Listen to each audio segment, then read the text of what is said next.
திருச்சிற்றம்பலம். ஓம் ஸ்ரீ சந்திரசேகரேந்திர சரஸ்வதி மகாகுருப்யோ நமः. ஓம் ஸ்ரீ வல்லபாம்பிகா சமேத ஓம் ஸ்ரீ மகா கணாதிபதயே நமः. மூவிரு முகங்கள் போற்றி முகம்பொழி கருணை போற்றி ஏவரும் துதிக்க நின்ற ஈராறு தோள் போற்றி காஞ்சி மாவடி வைகும் செவ்வேள் மலரடி போற்றி அன்னான் சேவலும் மயிலும் போற்றி திருக்கைவேல் போற்றி போற்றி. ஆறிரு தடந்தோள் வாழ்க ஆறுமுகம் வாழ்க வெற்பை கூறுசை தனிவேல் வாழ்க குக்குடம் வாழ்க செவ்வேள் ஏறிய மஞ்சை வாழ்க யானை தன் அணங்கு வாழ்க மாறிலா வள்ளி வாழ்க வாழ்க சீரடியாரெல்லாம். எல்லோருக்கும் வணக்கம். நம்மளுடைய தினம்தோறும் திருமுருகன் திருப்புகழ் அப்படின்ற தலைப்பில் இன்னைக்கு 25வது நாள்.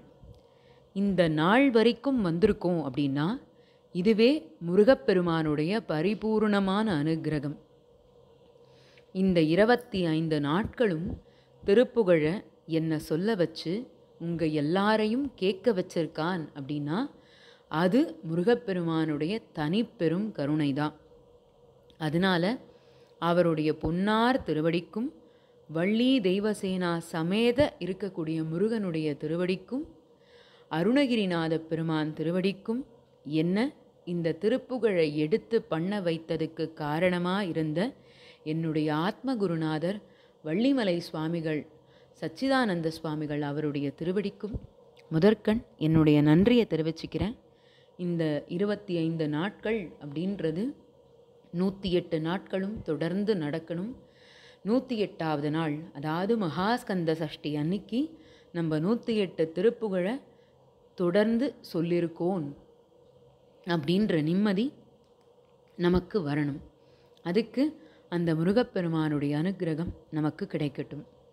இந்த 25வது நாளில் நம்ம எந்த ஸ்தலத்தை பற்றி பார்க்க போகிறோம் அப்படின்னா ஈரோடு மாவட்டத்துக்கு பக்கத்தில் இருக்கக்கூடியதான பாண்டிக்கொடுமுடி அப்படின்ற ஸ்தலத்தை பற்றி தான் பார்க்க போகிறோம். இந்த பாண்டிக்கொடுமுடிக்கு நிறைய விசேஷங்கள் உண்டு. ஒன்றுன்னா பார்த்துட்டே வரலாம். இங்கே மும்மூர்த்திகளுக்கும் சன்னதிகள் உண்டு. அதாவது சிவன் பிரம்மா மகாவிஷ்ணு 3 பேருக்குமே சன்னதி உண்டு. 3 துவார வாயில்கள் இருக்குது. அந்த ஒவ்வொரு வாயில் வழியாகவும் போனால் முதல் வாயில் வழியாக போனால் நம்ம பிரம்மாவையும் மகாவிஷ்ணுவையும் பார்க்கலாம். அடுத்த வாயில் அதாவது கதவு வழியாக போகணும் அப்படின்னா சிவபெருமானை பார்க்கலாம். அடுத்த வாயில் வழியாக போனோன்னா அம்பாளை தரிசிக்கலாம். இப்படி 3 வாயில்களை கொண்ட கோவில். அதுவும் இல்லாமல் மேருமலையை அசைச்சு பார்க்கணும் அப்படின்னு நினச்ச ஆதிசேஷனும் வாயு பகவானும் சண்டையிடும் பொழுது அப்போது மேருமலையின் ஒரு பகுதி இங்கே விழுந்ததாகவும் அதில் மகுடம் மாதிரி இந்த இடம் இருக்கிறதுனால இங்கே இருக்கிற சிவபெருமானுக்கு பெயர் மகுடேஸ்வரர் அப்படின்றது அவருடைய திருநாமம். இங்கே இருக்கிற சுவாமி சுயம்புலிங்கம், அதாவது யாரும் உளிப்பட்டு செய்த திருமேனி இல்லை, தானா வந்தவர் சுயம்பு திருமேனி.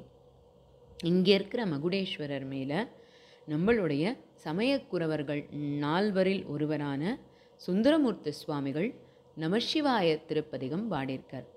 இந்த நமசிவாய பதிகம் அப்படின்னா என்னன்னா நமசிவாயத்துடைய பெருமையை சொல்லக்கூடிய பதிகங்கள் தான் நமசிவாய பதிகம் அப்படின்னு சொல்கிறாங்க. இதை திருஞான சம்பந்தரும் பாடியிருக்கார், திருநாவுக்கரசரும் பாடியிருக்கார், சுந்தரமூர்த்தி சுவாமிகளும் பாடியிருக்கார்.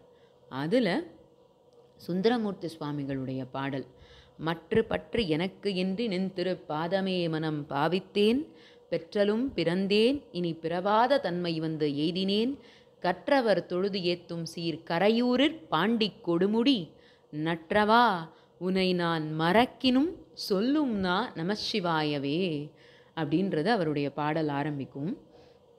இந்த ஊரை அவருடைய பதிகம் மூலமாக கரையூர் அப்படின்னு சொல்கிறாங்க. கோவிலை பாண்டிக்கொடுமுடி கோவில் அப்படின்னு சொல்கிறாங்க. ஏன்னா பாண்டிய ராஜாக்களால் திருப்பணி செய்யப்பட்ட ஸ்தலம், அதனால பாண்டிக்கொடுமுடி அப்படின்னு பேர் வந்ததாகவும் சொல்கிறாங்க. அதுவும் இல்லாமல் இங்கே இருக்கிற சுவாமிக்கு பேர் மகுடேஸ்வரர், அம்பாளுடைய பேர் மதுரபாஷினி அப்படின்றது அம்பாளுடைய பெயர்.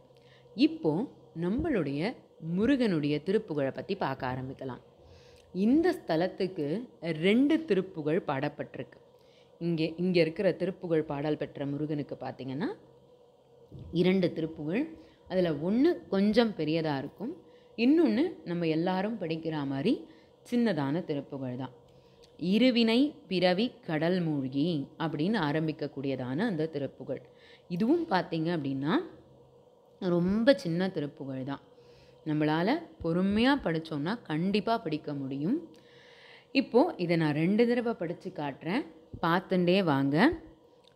இருவினை பிறவி கடல் மூழ்கி இடர்கள் பட்டு அலைய புகுதாதே திருவருட்கருணை பிரபையாலே திறமென கதியை பெறுவேனோ அரி அயர்க்கு அரிதற்கு அறியானே அடியவர்க்கு எளிய அற்புத நேயா குருவென சிவனுக்கு அருள் போதா கொடுமுடி குமரப் பெருமாளே.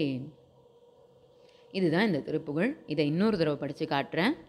இருவினை பிறவி கடல் மூழ்கி இடர்கள் பட்டு அலைய புகுதாதே திருவருட்கருணை பிரபையாலே திறமென கதியை பெறுவேனோ அரி அயர்க்கு அரிதற்கு அறியானே அடியவர்க்கு எளிய அற்புத நேயா குருவென சிவனுக்கு அருள் போதா கொடுமுடி குமரப் பெருமாளே. இவ்வளவுதான் இந்த திருப்புகழ். 8 வரிகள் தான். பொறுமையாக படிச்சிங்கன்னா கண்டிப்பாக உங்கள் எல்லாராலையும் படிக்க முடியும். இதுக்கு அர்த்தங்கள் நிறைய பேர் தெரிஞ்சுக்கணும் அப்படின்னு கேட்டிருக்கீங்க. என்னால் முடிந்த வரைக்கும் அர்த்தங்களோடு இனிமேல் சொல்கிறதுக்கு நான் முயற்சி பண்ணுறேன். இப்போ இந்த திருப்புகளுடைய அர்த்தம் பார்த்திங்கன்னா, இருவினை பிறவி கடல் மூழ்கி, அதாவது என்னுடைய 2 வினைகள் அப்படின்ற இந்த பிறவி கடலில் நான் மூழ்கி இடர்கள் பட்டு அலைய புகுதாதே, நான் கஷ்டங்கள் பட்டு இதிலேயே நான் சிக்கிக்கொண்டு தவிக்காமல் திருவருட்கருணை பிரபையாலே உன்னுடைய பரிபூர்ணமான கிருபா கடாட்சத்தால் திறமென கதியை பெறுவேனோ, எனக்கு அந்த கதி கிடைக்குமா முருகப்பெருமானே, உன்னுடைய கருணா கடாட்சம் எனக்கு கிடைக்குமா அப்படின்னு அருணகிரிநாதர் கேட்குறாராம். அரி அயர்க்கு அரிதற்கு அறியானே. ஹரி அப்படின்னா மகாவிஷ்ணு, அயன் அப்படின்னா பிரம்மா, பிரம்மாவாலையும் மகாவிஷ்ணுவாலையும் அறிய முடியாத தெய்வமே, அடியவர்க்கு எளிய அற்புத நேயா. ஏன்னா பிரம்மாவாலையும் மகாவிஷ்ணுவாலையும் அறியப்பட முடியாதவர் சிவபெருமான் அப்படின்னு சொல்லுவாங்க. ஏன்னா 2 பேராலையும் அவ்வளவு சுலபத்தில் தெரிஞ்சுக்க முடியல. முருகப்பெருமான் சாக்ஷா சிவபெருமானுடைய புத்திரன் இல்லையா, அதனால் அவரையும் இதே வார்த்தைகளில் சொல்லி அருணகிரிநாதர் சொல்கிறார். அடியவர்க்கு எளியவன், முருகப்பெருமானுடைய தனிப்பெரும் கருணையே அதான். அடியவர்களுக்கு எளியனாய் வருபவனே, குருவென சிவனுக்கு அருள் போதா, சிவபெருமானுக்கே குருவாய் அமர்ந்தவர். ஏன்னா சிவபெருமான் தான் உலகத்துக்கே குரு, ஜகத்குரு அப்படின்னாலே அது சிவபெருமான் தான். அப்படி ஜகத்துக்கே குருவாய் சிவபெருமான் இருக்கும்பொழுது அவருக்கும் குருவாய் முருகப்பெருமான் குருபீடத்தில் அமர்ந்தவர், பிரணவத்தின் பொருளை சிவபெருமானுக்கு உபதேசிப்பதற்காக. அதனால குருவென சிவனுக்கு அருள் போதா கொடுமுடி குமரப் பெருமாளே, கொடுமுடியில் அமர்ந்த என்னுடைய குமரக்கடவுளே அப்படின்னு சொல்கிறார். இவ்வளவுதான் இந்த திருப்புகழ். ரொம்ப சின்னது தான். பொறுமையாக படிச்சிங்கன்னா கண்டிப்பாக உங்கள் எல்லாராலையும் படிக்க முடியும். இந்த முருகப்பெருமான் ரொம்ப அழகாக இருப்பார். கொடுமுடி குமரன் அப்படின்னே இவருக்கு பெயர். அழகாக 6 முகங்கள், 12 கரங்கள், மயில் மேல் அமர்ந்த நிலைமை, 2 பக்கமும் வள்ளி தெய்வயானையும் இருப்பா. சந்தன அலங்காரத்தில் அவரை பார்க்கும் பொழுது அந்த முகம் அப்படியே நம்மளோட பேசுகிற மாதிரி இருக்கும். அந்த கண்கள், அந்த மூக்கு, அவருடைய நெற்றி, இதெல்லாம் அவ்வளோ அழகுன்னா அவ்வளோ அழகாக இருக்கும். அந்த முருகப்பெருமான மனசார பிரார்த்தனை பண்ணிக்கோங்க. இந்த 108 நாளும் நம்ம தொடர்ந்து படிக்கணும்னு அவருடைய அனுக்கிரகம் நமக்கு கிடைக்கட்டும். திருச்சிற்றம்பலம். நன்றி. நாளை மீண்டும் இன்னொரு திருப்புகழுடன் சந்திப்போம். வணக்கம்.